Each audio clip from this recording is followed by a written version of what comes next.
आज के हमारे खास मेहमान कैबिनेट मिनिस्टर जावेद अहमद राना साहब खिताए पीर पंचाल की अगर हम बात करें तो बड़ी बेबाकी के साथ अपना बयान रखते हैं अवाम के रिलेटेड और लोगों की काफी उम्मीदें जो है वो जावेद अहमद राना साहब के साथ जुड़ी हुई है। लोगों का एक बड़ा सपना ये भी था कि कभी ने जो है वो अच्छी जिम्मेदारी जो मिले, इस बार ये कैबिनेट मिनिस्टर ने, पावरफुल मिनिस्टर भी नहीं कहूंगा, कि जब से इन्हें ये कमान मिली है तब से लेकर आज तक इनकी तरफ से जो है वो पीर पंचाल के अंदर बड़ा बेहतरीन काम हर जगह पे हमें देखने को नजर भी आ रहा है। सर पहले तो आपका बहुत बहुत शुक्रिया सर। राना साहब, सबसे पहले अगर हम बात करें तो जेजीएम को लेकर पिछले कई अर्सा से ये स्कीम चल रही है, लोग काफी परेशान हैं, यहाँ तक कि हर जगह पे ये बात की जाती है कि जेजीएम जो है वो कंप्लीट है। अगर ग्राउंड जीरो की अगर हम बात करें तो जेजीएम जो है वो कंप्लीट नहीं चल रही है। किस तरह से आप देखते हैं, अगर आप इन लोगों की बात नहीं करेंगे तो कौन करेगा? देखिए, जेजीएम जो है ये 2019 का एक प्राइम मिनिस्टर साहब का एक प्रोग्राम था जी। और जम्मू कश्मीर में इसको इम्प्लीमेंट करने में ग्राउंड लेवल पे थोड़ा सा हमें परेशानी रही। एक तो कोविड की वजह से जी सर, और उसके बाद जो बड़ा कोविड यहाँ जम्मू कश्मीर में आ गया 5 अगस्त 2019 को, पॉलिटिकल सरकार ना होने की वजह से इसमें काफी खामियां रही और जितना फोकस किया जाना था इतना फोकस नहीं कर पाए जो लोग सिस्टम में थे। अब जब से हमारी सरकार बनी, उमर अब्दुल्ला साहब की क़यादत में जेजीएम जो जिम्मेदारी है वो मेरे पास है, हम उस पर काम कर रहे हैं। बहुत सी स्कीमें जो है वो पब्लिक के लिए तैयार है और अब आज ही आप देख रहे होंगे यहाँ मेरे पास एमएलए हजरात आए थे डिफरेंट कंस्टिट्यूंसीज, तो स्कीम हम इलाबोरेट करने जा रहे हैं और पब्लिक के हवाले करने जा रहे हैं। जहाँ तक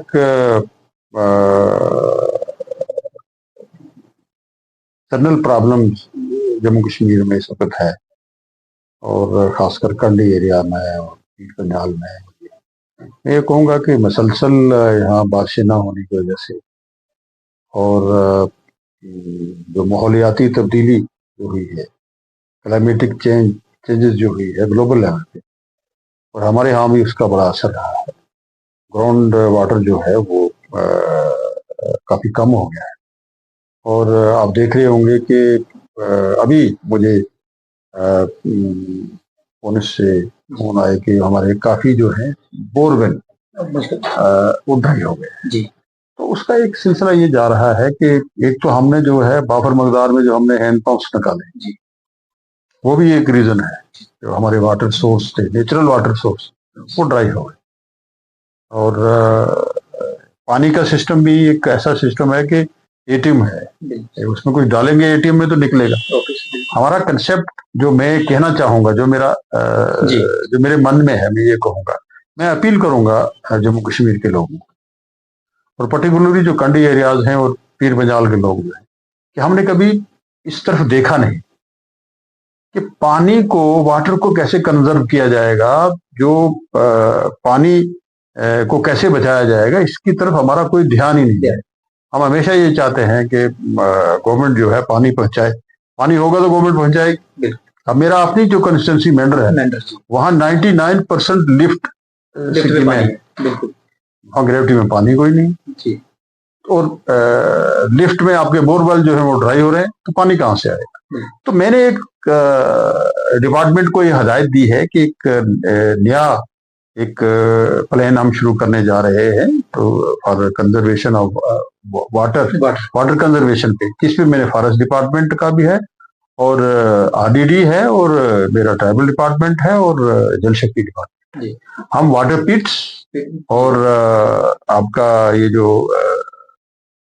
जो हमारा वाटर कंजर्वेशन के अब चेक डैम्स वगैरह और आर्टिफिशियल लेक, जैसे पुराने जमाने में आप देखते हैं थे कि हम तालाब बनाते थे बड़े बड़े, और फिर जो आबी जमीनें हमारी, अब आबी जमीनें भी हमारी बैठ गई। अब देखिए, आबी जमीनों में पानी लगता था और वो पानी कहाँ जाता था? जमीन में। तो जमीन में अगर पानी जाएगा नहीं, एटीएम में अगर एटीएम का आप वो बोर्ड लगा दोगे, उस स्ट्रक्चर बना के उसमें पैसे डालोगे नहीं तो पानी निकलेगा कहाँ से? तो मेरी गुजारिश ये है कि जो कतरा पानी का बारिश का हमारे पास आता है उसको हम रोकने की कोशिश करें, और उसके लिए मैंने अपने डिपार्टमेंट्स को भी हिदायत दे दी है और नए प्रोजेक्ट्स भी बन रहे हैं, और इस पर भी हम साइड बाय साइड काम करेंगे कि किस तरीके से पानी को जो है वो रोका जा सके, और फिर आर्टिफिशियल लेक्स और चेक डैम्स वगैरह और वाटर पिट्स, और फिर पर्टिकुलरली जो हमारे बोरवेल हैं, हैंडपंप्स हैं जो ड्राई हो गए हैं, इनके एडजाइनिंग में हम ये सारा काम करें, और ताकि ये वाटर रिचार्ज हो जाए। मैं एक अच्छी बात आपको बताऊंगा कि पिछली 2 महीने पहले एक ऑल इंडिया लेवल पे वाटर कन्वेंशन थी, जिसमें तमाम देश भर के वाटर मिनिस्टर जो थे वो वहाँ थे, और यूनियन मिनिस्टर भी वहाँ थे। तो यूपी के एक हमारे दोस्त वहाँ है, बड़ा काम भी कर रहे हैं वहाँ। तो वो उन्होंने कहा कि मिनिस्टर साहब ने कि मैंने 2,500 हैंडपंप और वाटर बोरवेल जो है रिचार्ज किए। और मैं ये समझा कि हम मोबाइल को तो रिचार्ज करते हैं, बैटरी को रिचार्ज करते हैं, पानी बोरवेल कैसे रिचार्ज किए आपने? तो उसने बताया कि हमने ये वाटर पिट्स और ये जो सॉइल कंजर्वेशन और चेक डैम्स वगैरह, और ये आपका जैसे हमारे अमृत सरोवर एक स्कीम चल रही है, बड़ी धीमी गति में चलती है, और आर्टिफिशियल लेक्स, और जो पानी जा रहा है बारिश का पानी उसको रोका, और मेरे 2,500 जो हैंडपंप वाटर बोरवेल है रिचार्ज हो गए। तो लिहाजा इस पे हमें काम करने की जरूरत है, इस पे काम करने की जरूरत है। दूसरा मैं ये गुजारिश करूंगा कि जो स्कीमें हमारी 3200 के करीब जो है वो जल जीवन मिशन की स्कीमें जम्मू कश्मीर में चल रही 1800 के करीब जो है वो जम्मू में है और बाकी यहाँ है। इसमें एक तो थोड़ा सा ये भी रहा कि जो हमारा बर्डन लेवलिटी है यहाँ काफी है। अब गवर्नमेंट ऑफ इंडिया से जो पैसा आना था अभी हमको पैसा नहीं पहुंचा है। चंद दिन पहले मेरी ऑनरेबल चीफ मिनिस्टर साहब से बात हुई थी, और दिल्ली में बात करेंगे। और ये जम्मू कश्मीर का ही मसला नहीं है, बल्कि ऑल इंडिया लेवल पे ही अभी वो पैसा गया नहीं। तो हम कोशिश करेंगे कि ये जल्दी पैसा हमें आ जाए। एक तो बर्डन लेवलिटी जो है वो क्लियर हो, और जो बैलेंस वर्क है उसको कंप्लीट करने की कोशिश हम करेंगे।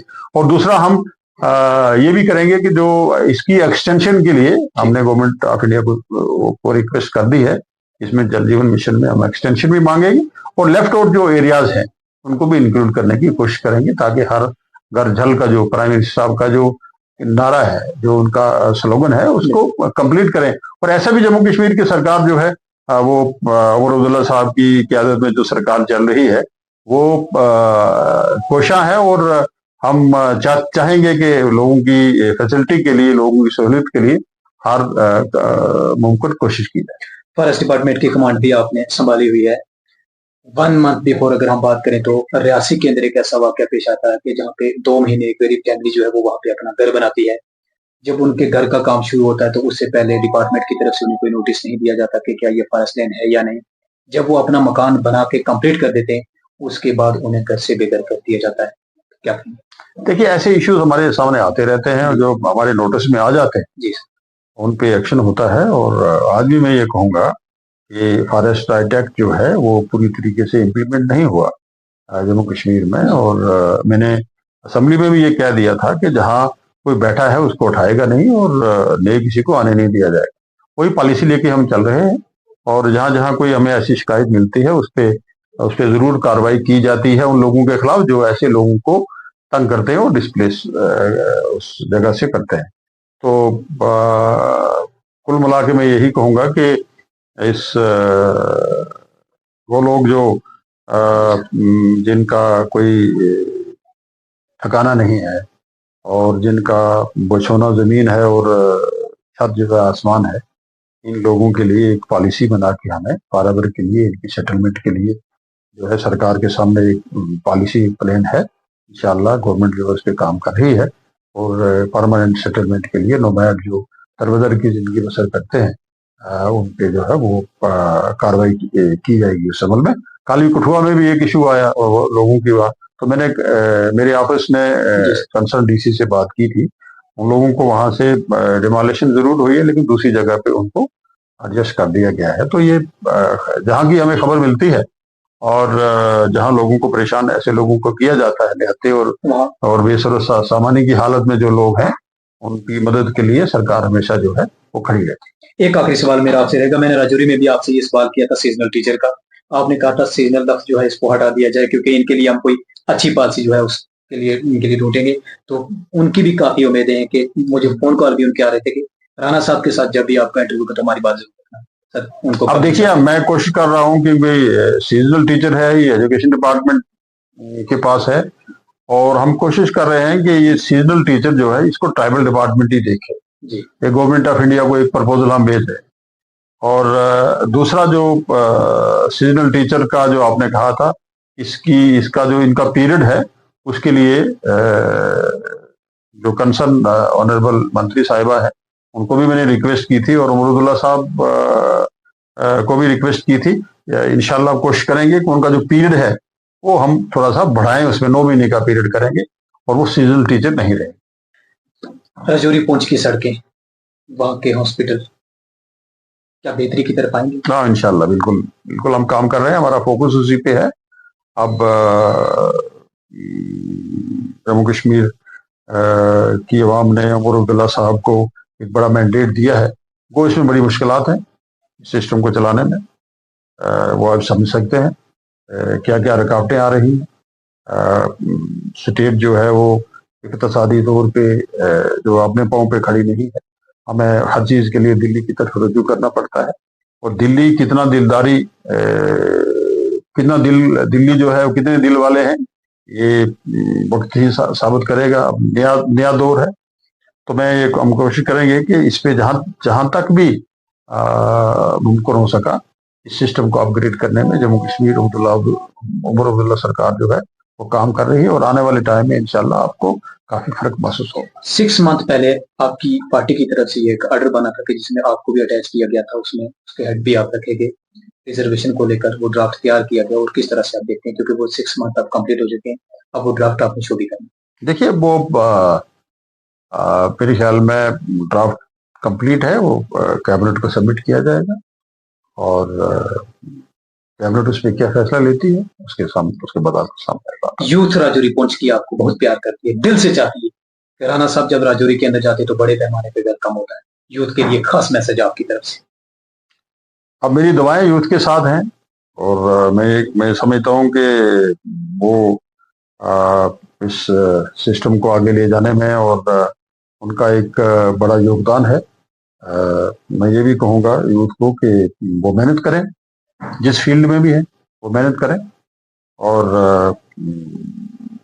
अपने पाँव पे खड़े होने की कोशिश करें, और एक सेहतमंद समाज पैदा करने की कोशिश करें। 8 साल से माहौल जम्मू कश्मीर में सेट नहीं, आने वाले टाइम की अगर हम बात करें तो कोई भी ट्रैक अच्छे बनाने के लिए काफी टाइम चाहिए। किस तरह की तैयारियां होंगी इस पूरे पिछले बिगड़े हुए माहौल को सीधा करने? वो तो इंशाल्लाह आप देख रहे हैं कि जब से सरकार बनी है और उस पे हमने काफी हद तक सिस्टम को बेहतर बनाने की कोशिश की है, और हर डिपार्टमेंट जो है, ऑनरेबल मिनिस्ट्री साहब जो है हर डिपार्टमेंट के वो बड़े अच्छी तरीके से काम कर रहे हैं, और इसी तरीके से एक कोशिश है, एक मसलसल कोशिश है, इसको आगे लेके चलेंगे, अल्लाह ताला कामयाबी देगा सर। एक आखिरी सवाल मेरा रहेगा, मैं पीर गली के रिलेटेड आपसे एक सवाल करना चाहूंगा कि यहाँ से अगर कोई राजौरी की तरफ जा रहा है या जम्मू से वहां आ रहे हैं तो वहां लोग रुकते हैं, चाय का लंगर बड़े प्यार के साथ वहां दिया जाता था।